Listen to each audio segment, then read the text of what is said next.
துதிக்கிறோம் ஆண்டவரே.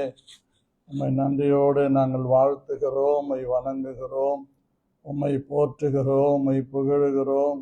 உம்முடைய நாமத்துக்குரிய கனத்தை உமக்கு செலுத்தி உம்முடைய நாமத்தை நாங்கள் ஸ்தோத்தரிக்கிறோம் ஆண்டவரே.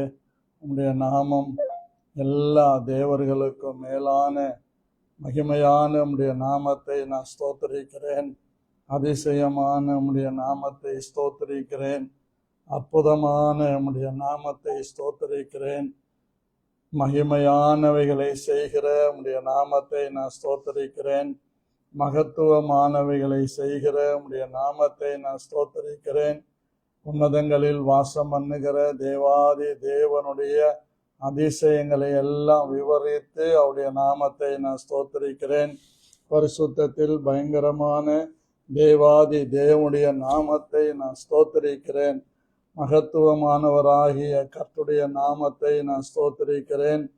பரிசுத்தத்தில் பயங்கரமானவருடைய நாமத்தை ஸ்தோத்தரித்து அவருடைய நாமத்துக்குரிய துதிகளை செலுத்தி அவருடைய நாமத்துக்குரிய கனத்தை செலுத்தி அவருடைய நாமத்துக்குரிய மகிமையை செலுத்தி அவருடைய நாமத்துக்குரிய அதிசயங்களை எல்லாம் விவரித்து சொல்லி துதிப்பதிலே மிகுந்த மகிழ்ச்சி அடைகிறேன் ஆண்டவரே.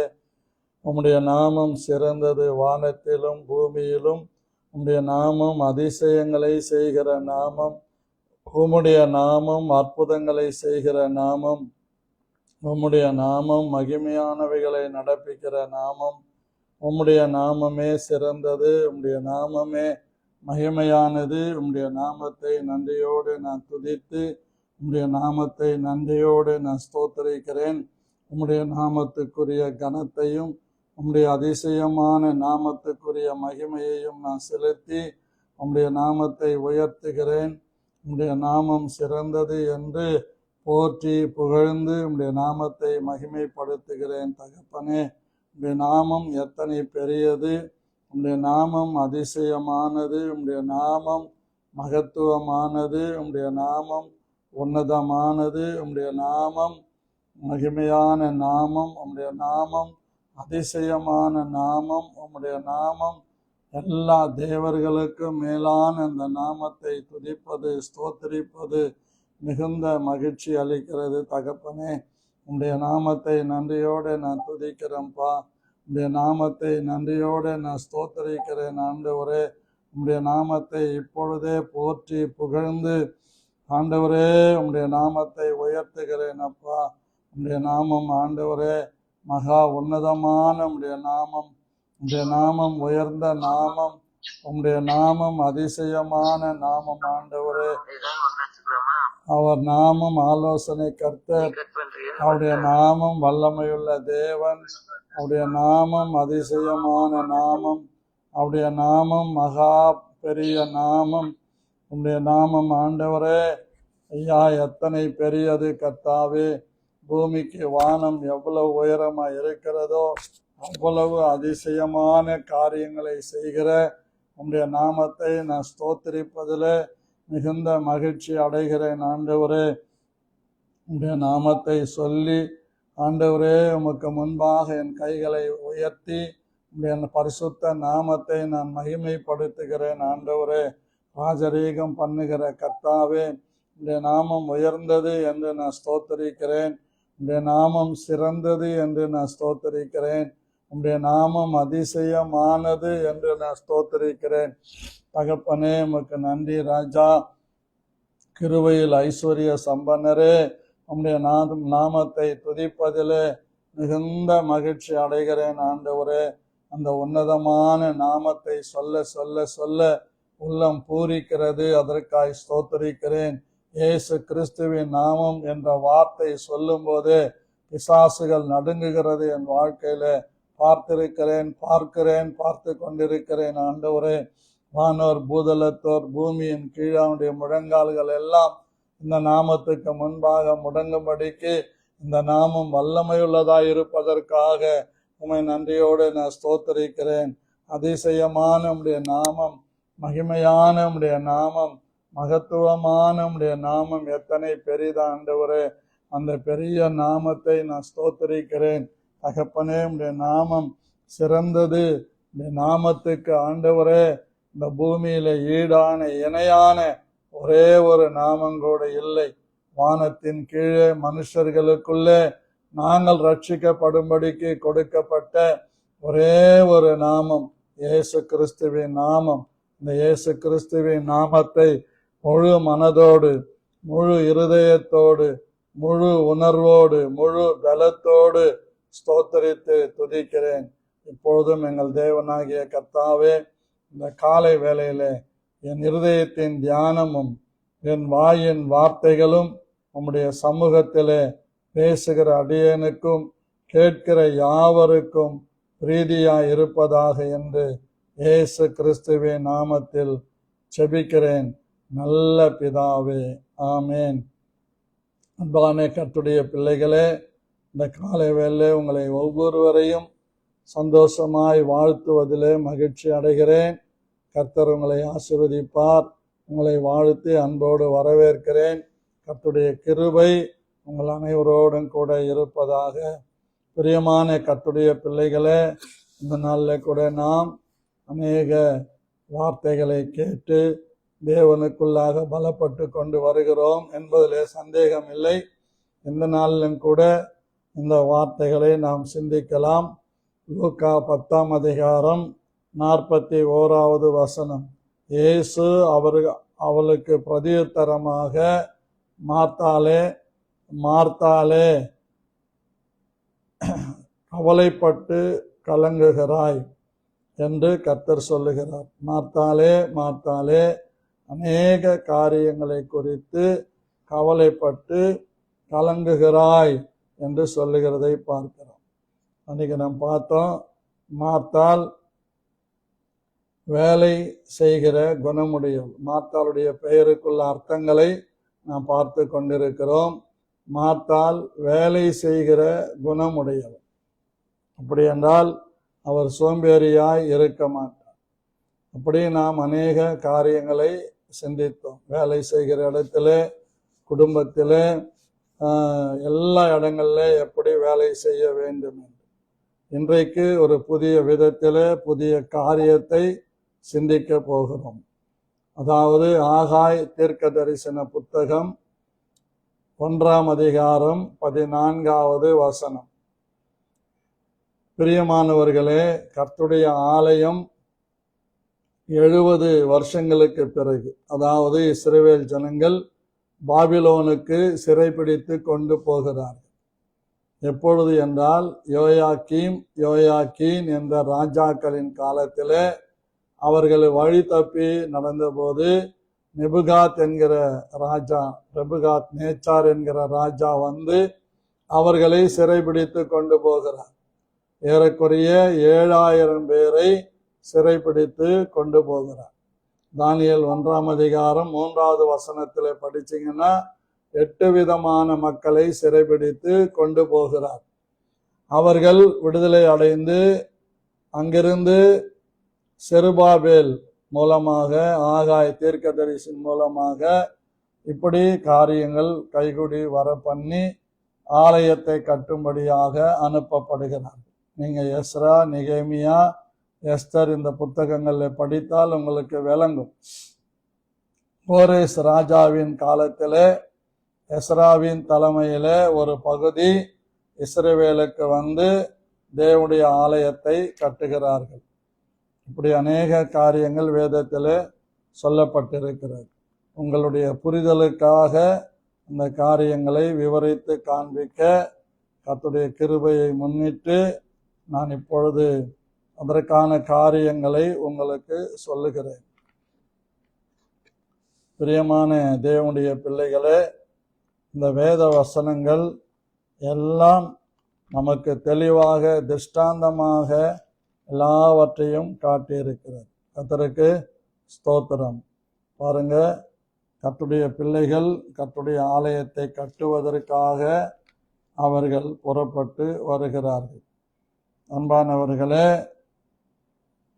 எஸ்ராவின் தலைமையில் ஒரு குழு வருகிறார்கள், நெகேமியாவின் தலைமையில் ஒரு குழு வருகிறார்கள், அடுத்து செருபாபேல் தலைமையில் ஒரு குழு வருகிறார்கள் என்று நாம் பார்க்க முடியும். ஆகவே இந்த கர்த்தருடைய ஆலயத்தை கட்டுவதற்கு ஒரு குரூப் ஆஃப் பீப்புள் பாபிலோன் தேசத்திலிருந்து இஸ்ரவேல் தேசத்துக்கு வருகிறார்கள். அவர்கள் வந்து கர்த்தருடைய ஆலயத்தை கட்டுகிறார்கள். அவர்கள் கட்ட நினைத்த நேரத்தில் அங்கிருந்த சத்துருக்கள் அதை கட்டக்கூடாதபடி தடை பண்ணுகிறார்கள். உங்கள் புரிதலுக்காக நான் காரியங்களை சொல்லுகிறேன். உங்களுக்கு கேட்கும் நான் விசுவாசிக்கிறேன். எத்தனை பேர் கேட்குதோ இல்லையோ பாருங்க. கிமு 670 721 சமாரியருடைய அழிவு. கிமு 535 கிமு 586 எருசலேமின் அழிவு.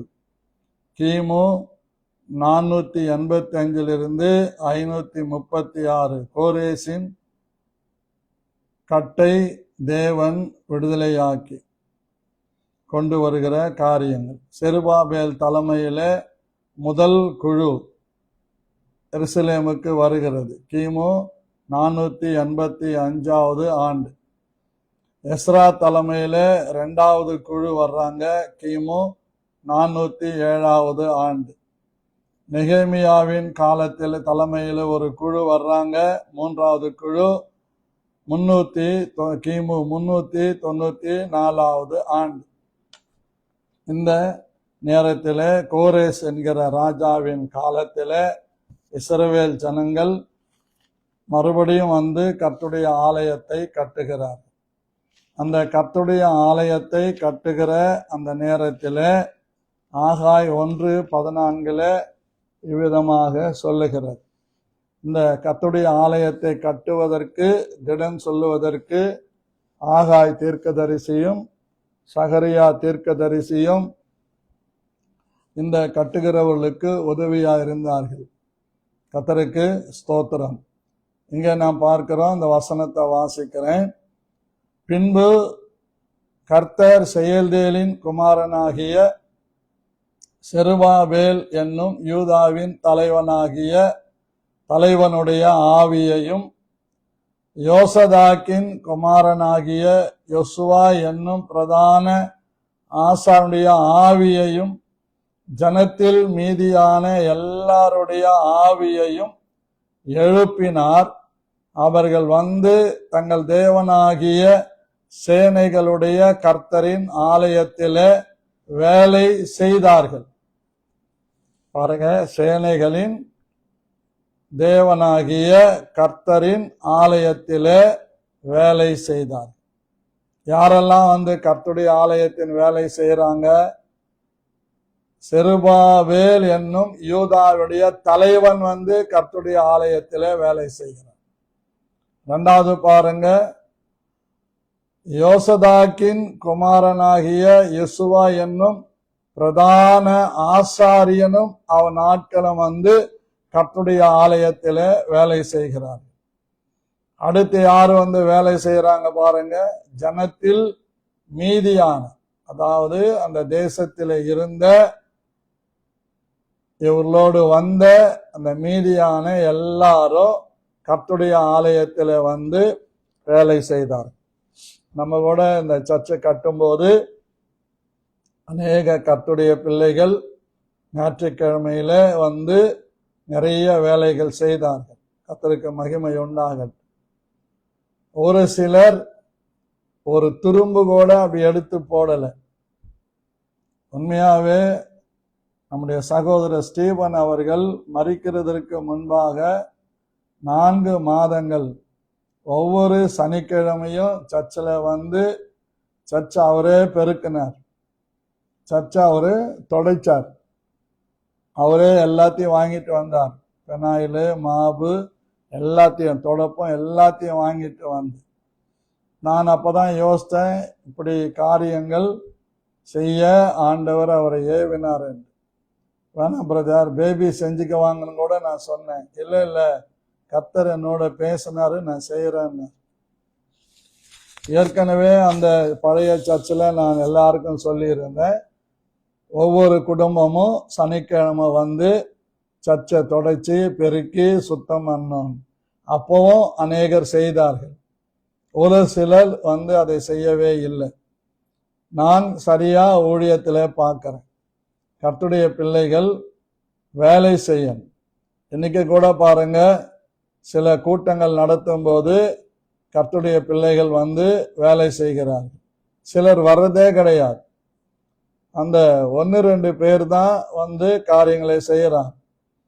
இந்த சண்டே கிளாஸ் இப்போ விபிஎஸ் நடந்த நேரத்தில் தினமும் சாப்பாடு சாப்பிட்டு முடிச்ச பிறகு தட்டுகள் எல்லாம் நம்ம பாக்குமட்ட தட்டு தான் வாங்கி கொடுத்தோம். ஆனா அந்த பேஷன் முதலுக்கொண்டு டம்ளர்கள் முதலுக்கொண்டு அந்த பாத்திரங்கள் எல்லாம் நம்முடைய பிரபு தான் வந்து வெளியில வச்சு தண்ணி பிடிச்சி வச்சு தேய்ச்சி கழுவி காய வச்சு எடுத்து வச்சுட்டு போவான். இதெல்லாம் ஒரு மகிமையான ஒரு காரியம். வாலண்டியர்ஸ் சொல்லி சிலருக்கு வச்சோம். சில வாலண்டியர்ஸ் வந்து நல்லா உழைச்சாங்க, அதெல்லாம் மறக்க முடியாது. கர்த்தருடைய ஆலயத்தில் பணிவிடை செய்யணும்.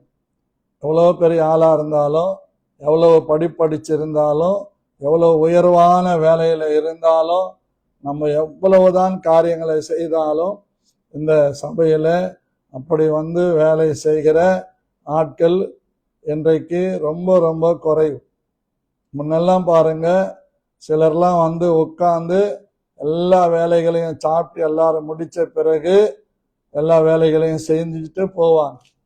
ஏன்னா கர்த்தருடைய ஆலயத்தில் வேலை செய்வதை இந்த ஆகாய் தெளிவாக திட்டவட்டமாக எழுதி வச்சிருக்கிறார். இதை அவர் எழுதி வைக்கணும்னு அவசியம் இல்லை. தேவன் யாருடைய ஆவியெல்லாம் ஏவினாரோ அவர்கள் எல்லாரும் வந்து செய்தார்கள். தேவனுடைய ஆவியானவர் யாருடைய ஆவியெல்லாம் எழுப்பினாரோ அவர்கள் வந்து வேலை செய்தார். இதுதான் நம்ம சொல்ல வந்த காரியங்கள். சிலருக்கு ஆண்டவர் ஏவினாலும் வந்து செய்யறதில்லை. ஏன் வந்து செய்யறதில்லைன்னா 3 காரியங்கள். ஒன்று, நாம் வேலை செய்கிறதை புறஜாதிகள் பார்த்தால் நம்மை அவமதிப்பார்கள் என்கிற எண்ணம். இன்னொன்று, யார் யாரோ சாப்பிட்ட தட்டுகளை பாத்திரங்களை நம்ம கழுவணுமா என்கிற நான் என்கிற அகம்பாவம். மூன்றாவது ஈகோ.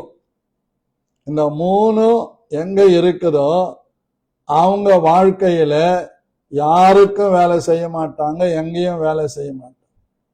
ஆனா பாருங்க, கம்பெனியில போய் வேலை செய்யும் போது சூப்பர்வைசர் வந்து மிரட்டி வேலை வாங்குறான், அதை அடிபணிஞ்சு செய்யறோம். மேனேஜர் வந்து வேலையை சொல்லி கண்டிப்பா இதை செஞ்சுட்டு தான் போகணும்ன்றான், அதையும் செய்யறோம். கர்த்தருக்கு ஸ்தோத்திரம்.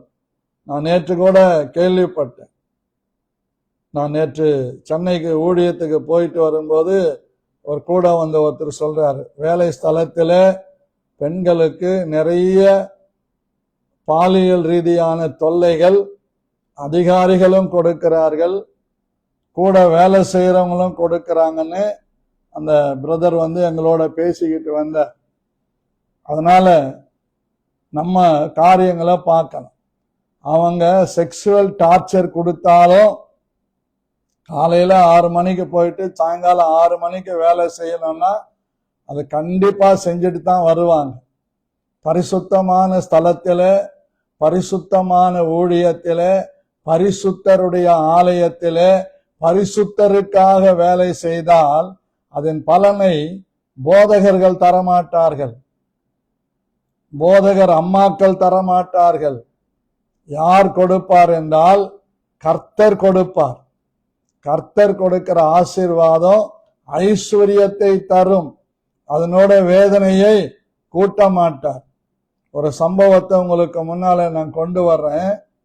யோசேப்பு ஒரு குற்றமும் செய்யல, ஆனால் அவன் மேலே பாலியல் தொல்லை, அவனுக்கு கொடுக்கப்பட்ட அந்த லேடி, அந்த பெண்மணி, அவன் செய்யாத குற்றத்துக்காக தன் புருஷனிடத்திலே அவன் என்னிடத்துல சரசம் பண்ண வந்தான், அவனுடைய உடைகளை பிடுங்கி வச்சிருக்கிறேன் சொன்னவனே அவன் சிறைக்குள்ளே போகிறான். அப்போ எல்லாருக்கும் முன்பாக அவன் அடிபடும் போது, அவன் தண்டிக்கப்படும் போது அவனுக்கு எவ்வளவு அவமானம் இருக்கும், எவ்வளவு பிரெஸ்டீஜ் இஷ்யூ இருக்கும். ஆனாலும் அதையெல்லாம் தாங்கி கொண்டு கர்த்தருடைய நாமத்தின் மகிமைக்காக சிறைக்கு போகிறான். எல்லாம் நம்ம பார்க்கணும். பவுலும் சீலாவும் புறஜாதிகள் மத்தியில, புறஜாதிகள் அவர்களை அடித்து துன்புறுத்தி உட்காவல் அறையில போட்டாங்க. அப்ப அவங்களுக்கு எவ்வளவு அவமானமா இருந்திருக்கும், எவ்வளவு கேவலமா இருந்திருக்கும், எப்படியெல்லாம் அவங்க ஃபீல் பண்ணியிருப்பாங்க. ஆனா அவங்க சொல்ற வார்த்தை என்ன தெரியுமா? இயேசு கிறிஸ்துவின் நாமத்திற்காக நாங்கள் மரிக்கவும் ஆயத்தமாயிருக்கிறோம் என்று சொல்லுகிறார். இந்த சிறைசாலைக்கு அவன் போனாலும் அங்கேயும் இந்த சிறைசாலைக்காரன் பொறுப்புகளை யோசேப்பிடத்திலே கொடுக்கிறான். காரணம், கர்த்தர் அவனோடு இருக்கிறது அந்த சிறைசாலைக்காரன் பார்க்கிறான், ஜெயிலர் பார்க்கிறான். இங்க பார்க்கிறோம், பவுலும் சீலாவும் உட்காவல் அறையில அடைக்கப்பட்டு ரத்தம் எல்லாம் சிந்தி கொண்டிருந்தாலும், வலி வேதனைகள் இருந்தாலும் துதிக்கிறது, பாடுகிறதை பார்க்கிறோம். இது எதை காட்டுகிறது என்றால், நான் நிந்திக்கப்பட்டாலும் கர்த்தருடைய நாமத்தின் மகிமைக்காக நிந்திக்கப்படுகிறேன் என்று சொல்லும் போது கர்த்தர் நம்மை உயர்வான இடத்திலே வைக்கிறார். யார் என்ன தரக்குறைவா நினைச்சாலும், கர்த்தருடைய ஆலயத்தில வேலை செய்கிறத யாரு கேவலமா நினைச்சாலும் எனக்கு அதை பற்றி கவலை இல்லை அப்படின்னு சொல்றவங்களுடைய எதிர்காலம் சிறந்ததாக சிறப்பாக இருக்கும். மூன்றாவது, கர்த்தருடைய ஆலயத்தில வேலை செய்கிறதுனால சக விசுவாசிகள் அற்பமாய் எண்ணுவார்களோ என்கிற அந்த ஈகோ இருந்துச்சுன்னு சொன்னா ஒன்னும் பண்ண முடியாது. அந்த ஈய கோ பண்ணிட்டு இறங்கி செஞ்சா அதற்குரிய ஆசீர்வாதத்தை கர்த்தர் தருவார். நீங்க நம்புங்க, நம்பாம போங்க. ஒவ்வொரு சனிக்கிழமையும் ஸ்டீபன் வந்து அந்த ஆண்கள் டாய்லெட்டையும் கழுவி, பெண்கள் டாய்லெட்டை கழுவி சுத்தம் பண்ணி பெனாயில் போட்டுட்டு போவார். அவர் மரித்தும் பேசுகிறார், அவர் சாட்சியை சொல்றோம்.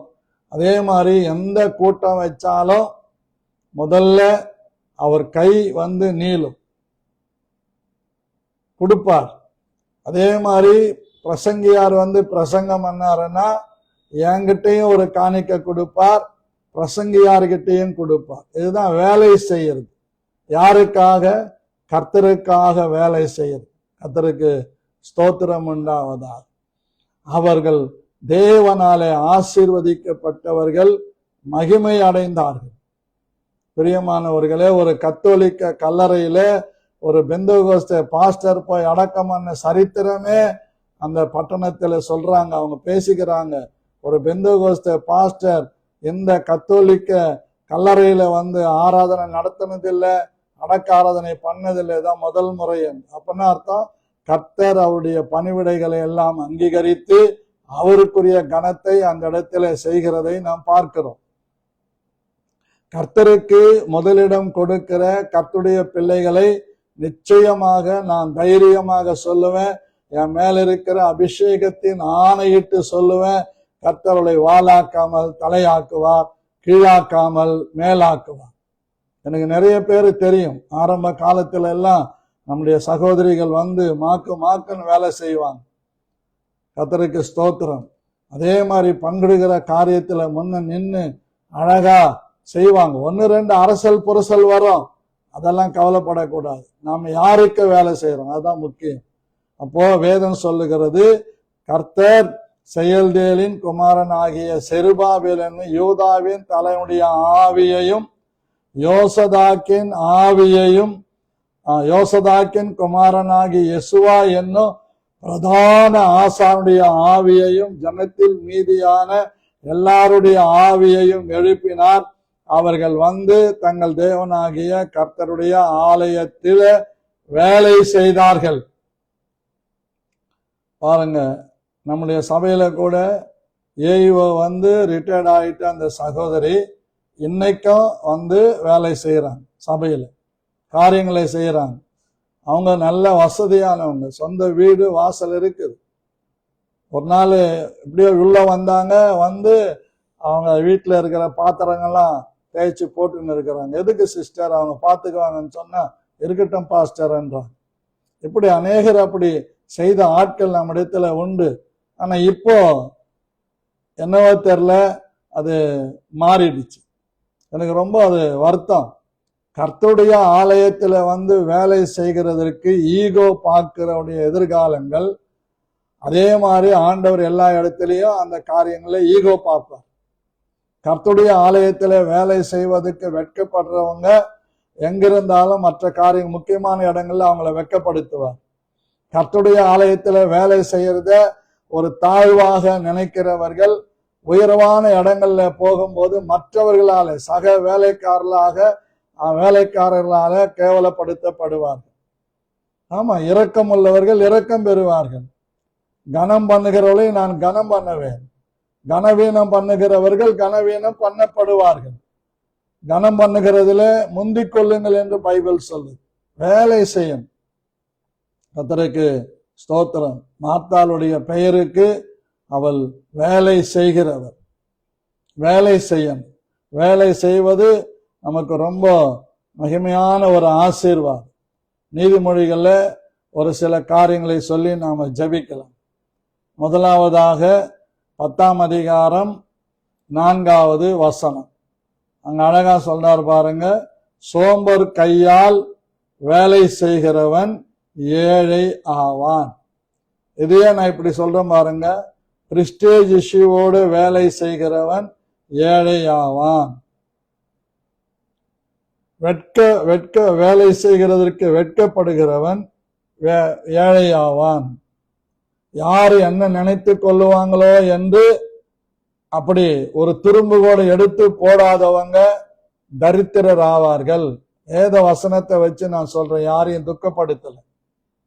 பாருங்க, கர்த்தருக்கு ஸ்தோத்திரம்.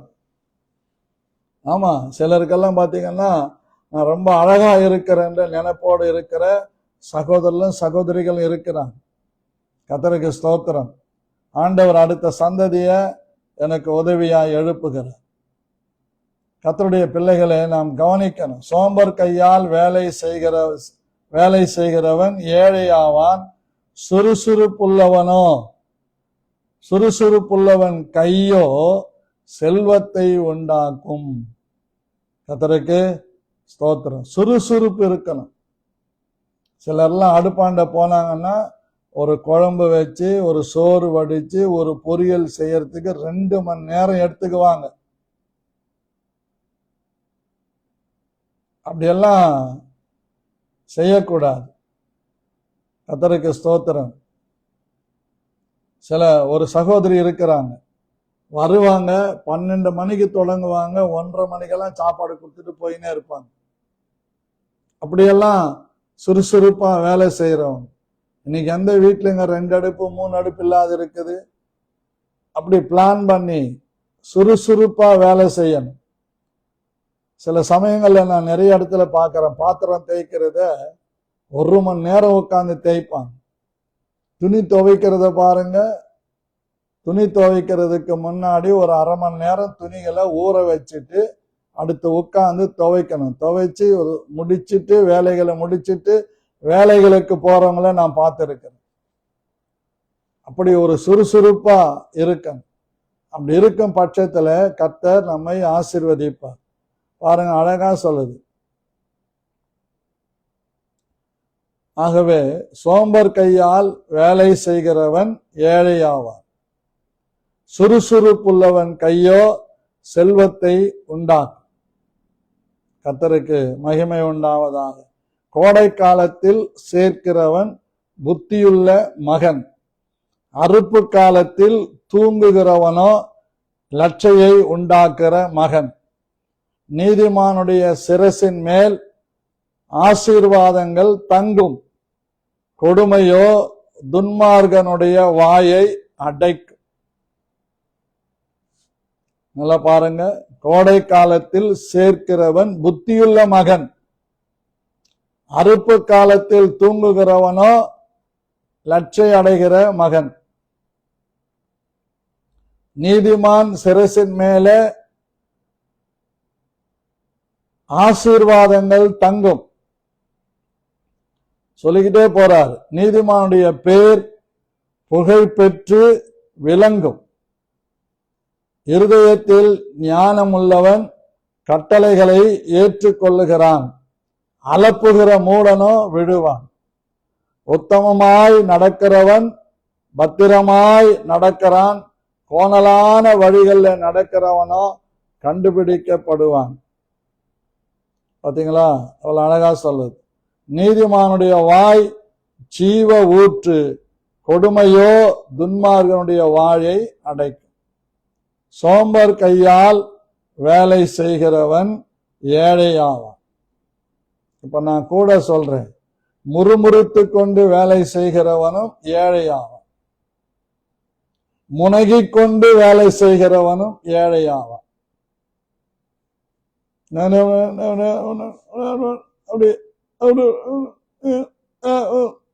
என்னமா சொன்னேன்? நான் என்ன சொன்னேன்?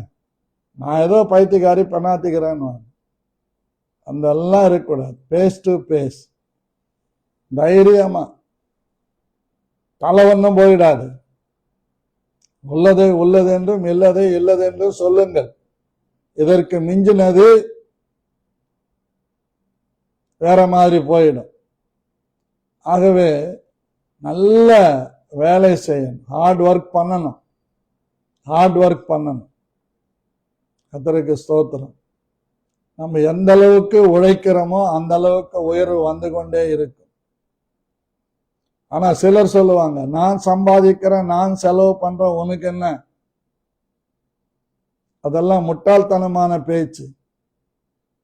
ஒரு குடும்பத்துல ஒருத்தர் சம்பாதிக்கிறாங்கன்னா அந்த குடும்பத்துக்கு நன்மை உண்டாகுதுன்னு அர்த்தம். பெருமையா பேசக்கூடாது. நான் சம்பாதிக்கிறேன், நான் செலவு பண்றேன், அது ஒரு தவறான ஒரு கூற்று, அகம்பாவத்துல வருகிற பேச்சு. என் பணம், நான் எப்படி வேணாலும் பார்த்துக்குவேன், அதெல்லாம் ஒழுங்கணும். கர்த்தருக்கு ஸ்தோத்திரம். கேட்கிறவர்களுக்கு சாந்தமாய் பதில் சொல்ல பழகி கொள்ளணும். இப்படி கர்த்தருடைய வேலைகளை அசதியாய் செய்கிறதை வேதம் வெறுக்கிறது. அது மற்ற நாள்ல வரும். இன்னைக்கு பாருங்க, சோம்பர் கையால் வேலை செய்கிறவர். நீங்க சோம்பேறிகளா இருந்தீங்கன்னா இன்னைக்கு மாத்திக்கங்க, சுறுசுறுப்பா இருங்க. கர்த்தருக்கு ஸ்தோத்திரம். சுறுசுறுப்பா இருக்கணும். நம்ம பழைய சர்ச்சில் மேலே இருக்கிற டாய்லெட் எல்லாம் நான் கழுவேன்.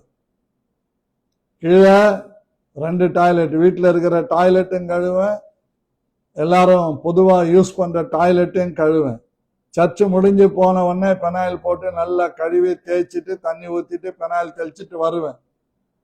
ஏன்னா மற்றவங்களுக்கு பாதிப்போ இல்லையோ, அந்த வீட்டில் குடியிருக்கிற எங்களுக்கு அது பாதிப்பு. என்னைக்கு அதை செய்யறேன்.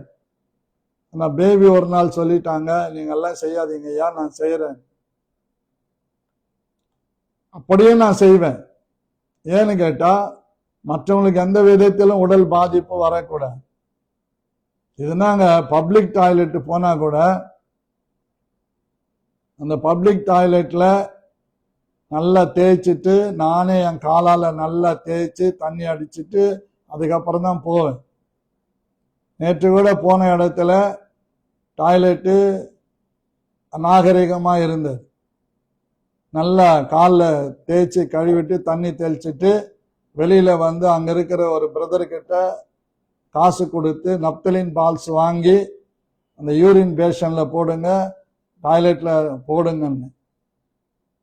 எதுக்கு நான் சொல்ல வரேன்னா, நான் மாத்திரம் யூஸ் பண்ணல, எனக்கு பின்னால வருகிற 150 ஊழியக்காரங்க யூஸ் பண்ணுவாங்க. எல்லாருக்கும் அது வருமானா வராது. ஏன்னா அதை பற்றி யாருக்கும் பாரம் இருக்காது, அக்கறை இருக்காது. என்னவோ நமக்கு அந்த மாதிரி ஒரு சுபாவம். ஆகவே சோம்பர் கையால வேலை செய்கிறதை தவிர்க்க வேண்டும். இரண்டாவதாக நீதிமொழிகள் 21:25 அங்க என்ன அழகா சொல்றார் பாருங்க. சோம்பேறியின் கைகள் வேலை செய்ய சம்மதியாததினால் அவன் ஆசை அவனை கொல்லும். சோம்பேறியின் கைகள் வேலை செய்ய சம்மதியாததினால் அவன் ஆசை அவனை கொல்லும். கர்த்தருக்கு ஸ்தோத்திரம். அவன் நாள்தோறும் ஆவலுடன் இச்சிக்கிறான். நீதிமானோ பிசினித்தனமில்லாமல் கொடுப்பான். துன்மார்கருடைய பலி கர்த்தருக்கு அருவருப்பானது. அதை துர்ச்சிந்தையோடு செலுத்தினாலோ எத்தனை அதிகமாய் அருவருக்கப்படும். பொய்சாட்சிக்காரன் கெட்டு போவான். செவி கொடுக்கிறவனோ எப்பொழுதும் பேசத்தக்கவனாவான். இப்படி நிறைய காரியங்கள் சொல்லிக்கிட்டே போலாம். சோம்பர் கைகளினால் வேலை செஞ்சா சிலரை பார்க்கிறோம். தான் கூட இருக்கிறவனை வேலை செய்ய வச்சுட்டு இவன் நின்னுக்கிட்டு வேடிக்கை பார்ப்பான். அது முற்றும் தவறானது. அவனுக்கு கொடுக்கப்பட்ட வேலையை அவன் செய்யறான், எனக்கு கொடுக்கப்பட்ட வேலையை நான் செய்யறேன். என்னுடைய ஊழியத்தின் பாதையிலேயே நான் பார்க்கிறேன். ஆரம்ப காலத்தில் நான் வேலை செய்வேன். எப்படின்னு கேட்குறீங்களா?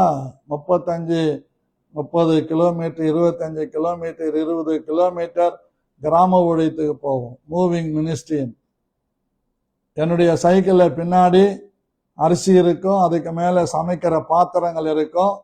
முன்னாடி ஒருத்தனை உட்கார வச்சுக்கிட்டு சைக்கிள் மெரிச்சிட்டு போவேன். ஒரு முறை கடுமையான காய்ச்சல், ஊழியத்துக்கு போகணும். நான் எங்க ஐயா கிட்ட சொன்னேன், நான் ஜுரம் அடிக்குதுண்ணா, என்னால் சைக்கிள் மிதிக்க முடியும்.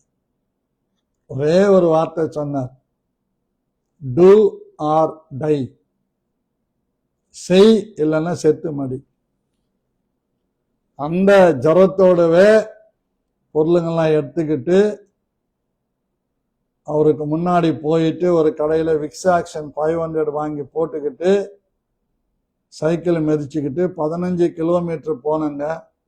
அந்த ஜுரம் எங்கே போச்சுன்னே தெரில, அந்த உடல் வலி எங்கே போச்சுன்னே தெரில. அந்த ஒரே ஒரு வார்த்தை எனக்கு சுகத்தை கொடுத்து. இந்த உழைக்கிறதற்கு ஒரு நாளும் நம்ம சலிக்கவே கூடாது, சோர்ந்து போகவே கூடாது. நம்முடைய கைகள் சுறுசுறுப்புள்ளதா இருக்கணும். நம்முடைய கைகள் நல்ல வேலை செய்யணும். தாவீதின் கைகளை போருக்கும் அவன் விரல்களை யுத்தத்திற்கும் படிப்பிக்கிற கர்த்தருக்கு ஸ்தோத்திரம். நம்முடைய கைகள் வேலை செய்ய பழகணும். குழவன் களிமண்ணின் மேலே தன் கையை வைத்து தன் இருதயத்தில் தோன்றுகிறபடி ஒரு பாத்திரத்தை வணையும் போது சுறுசுறுப்புள்ளவனாக, ஞானம் உள்ளவனாக, அறிவுள்ளவனாக அந்த பானையை வணைகிறான். அதுபோல நம்முடைய கைகள்ல ஒரு சுறுசுறுப்பு இருக்கணும். மதப்பே இருக்கக்கூடாது, மந்தமே இருக்கக்கூடாது. நம்ம ஊர்ல சொல்லுவாங்களே, என்ன திம்ம மாதிரி வேலை செய்யறான்னு. திம்மெல்லாம் வேலை செய்யாது. அது மரம் அங்கங்க போட்டுக்கிற இடத்துல போட்ட மாதிரியே கிடக்கும். நீங்களும் நானும் உயிரினைகள், அது அக்கிரினை. சோம்பர் கையால வேலை செய்கிறவன் பாருங்க, அழகா சொல்லுது, சோம்பேறியின் கைகள் வேலை செய்ய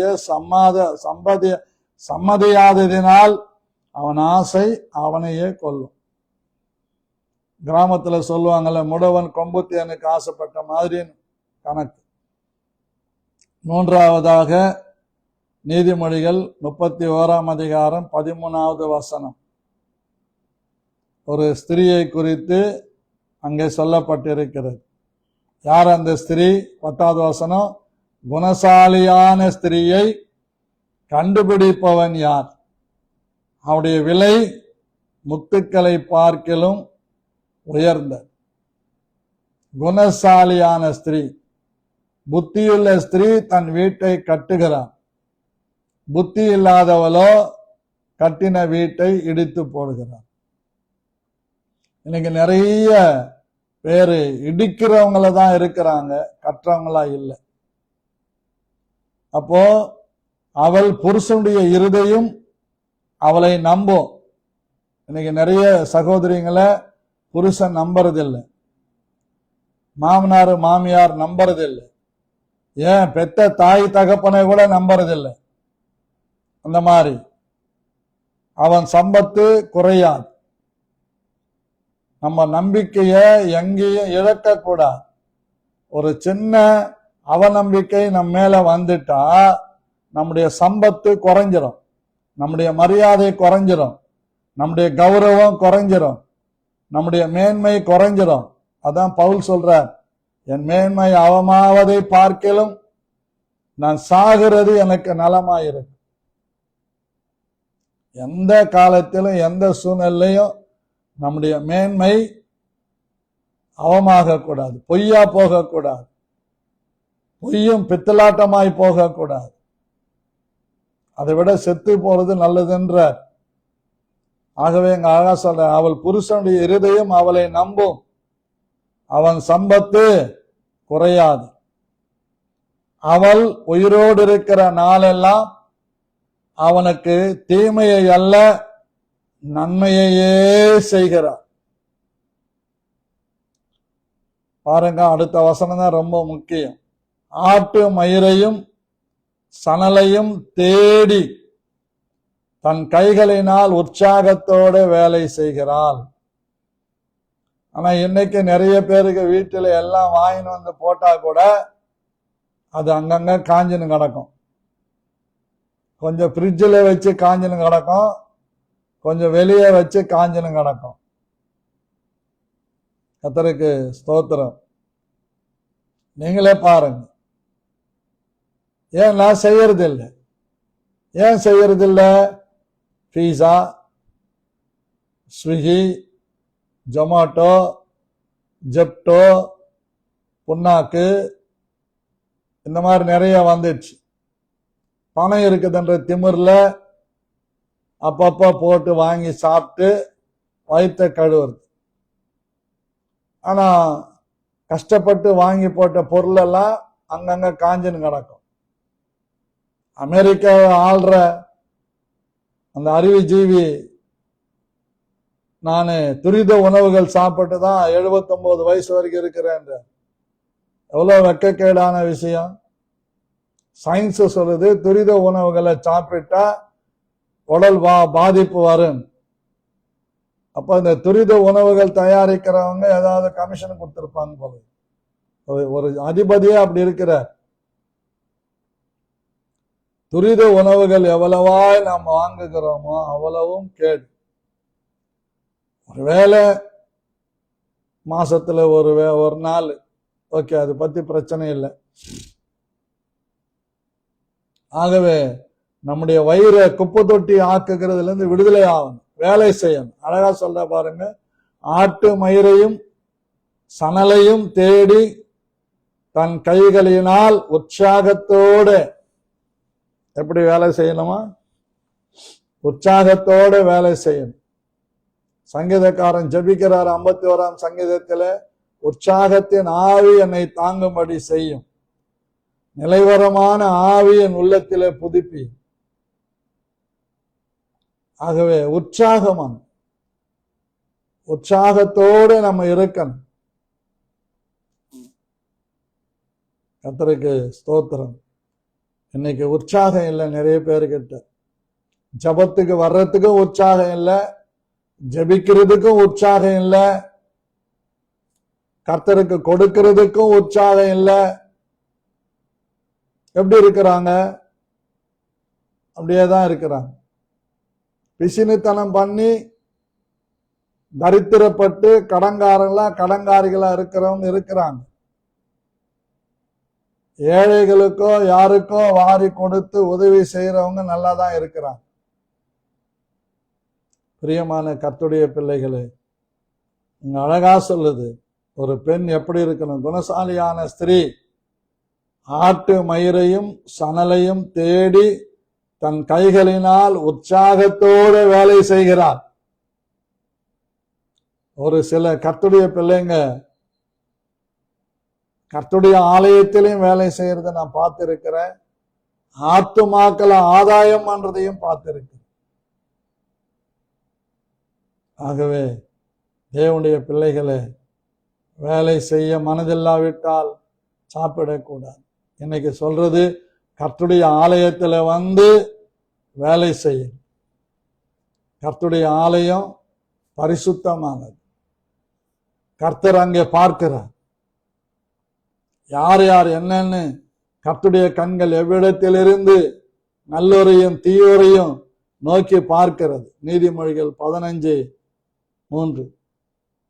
1-3 படிச்சீங்கன்னா தெரியும். கர்த்தருடைய கண்கள் எவ்விடத்தில் நம்மை பார்க்குது. அவங்க பார்க்கல, இவங்க பார்க்கல, கர்த்தர் பார்க்கிறார். ஆகவே இந்த காலை வேளையில வேத வசனம் சொல்லுகிறது, யாருடைய ஆவியெல்லாம் ஆண்டவர் எழுப்பினாரோ அவர்கள் வந்து கர்த்தருடைய ஆலயத்திலே பணிவிடை செய்தார்கள். கர்த்தருடைய ஆலயத்தில் வந்து பணிவிடை செய்யுங்க. ஒரு பாஸ்டர் சில நாட்களுக்கு முன்பு நான் வேலை செஞ்சுக்கிட்டு இருக்கிறத வந்து பார்த்தார். ஏன் பாஸ்டர், சபையிலேருந்து யாரும் வேலை செய்யலையா? நம்ம யாரையும் விட்டு கொடுக்க கூடாது இல்லை, அதனால அவங்க வர்றப்ப அவங்க செய்கிறாங்க பாஸ்டர், மற்ற நேரத்தில் நம்ம செய்யணும். அவர் சொல்றாரு, எங்கள் சபை கட்டும்போது ஒவ்வொரு குடும்பம், ஒரு வாரம் ஒரு குடும்பம், 2வது வாரம் 2வது குடும்பம், இப்படி வந்து வந்து வந்து வேலை செஞ்சாங்க பாஸ்டர். எனக்கு எவ்வளவோ கூலி மிச்சமாச்சு. அதை வச்சு நான் PA சிஸ்டம் வாங்கினேன், எனக்கு ஒரு பைக் வாங்கினேன்னு சொன்னேன். பெருமையா இருக்குது கேட்கறது. அப்போ கர்த்தருடைய ஆலயத்துல வந்து கர்த்தருடைய பிள்ளைகள் வேலை செய்வது கர்த்தருக்கு மகிமை. கட்டாயமாய் அல்ல, விசனமாயும் அல்ல, உற்சாக மனதோட நம்ம செய்யணும். இப்படி செய்யும் போது கர்த்தர் ஆசீர்வதிப்பார். அப்படி இதுவரைக்கும் கர்த்தருடைய ஆலயத்துல வந்து வேலை செய்யாதவர்கள், கர்த்தருடைய ஆலயத்துல மீட்டிங் நடந்தா, கூட்டங்கள் நடந்தா இருந்து முடிவு வரைக்கும் இருந்து பார்த்துட்டு, ஒரு சிலர் இருக்கிறாங்க இப்ப கூட சர்ச்சு முடிஞ்ச பிறகு கூட இருந்து எல்லாத்தையும் சரி பண்ணிட்டு போற கர்த்தருடைய பிள்ளைங்க இருக்கிறாங்க. பேர் சொல்ல நான் விரும்பல. ஆகவே கர்த்தருடைய ஊழியம், கர்த்தருடைய ராஜ்யம் கட்டப்படுவது நம்மாலே தான். கர்த்தருடைய ஆலயத்தில் வேலை செய்வோம், கர்த்தர் நாமத்தை மகிமைப்படுத்துவோம். கிருபை உங்களோடு இருப்பதாக. ஆமென்.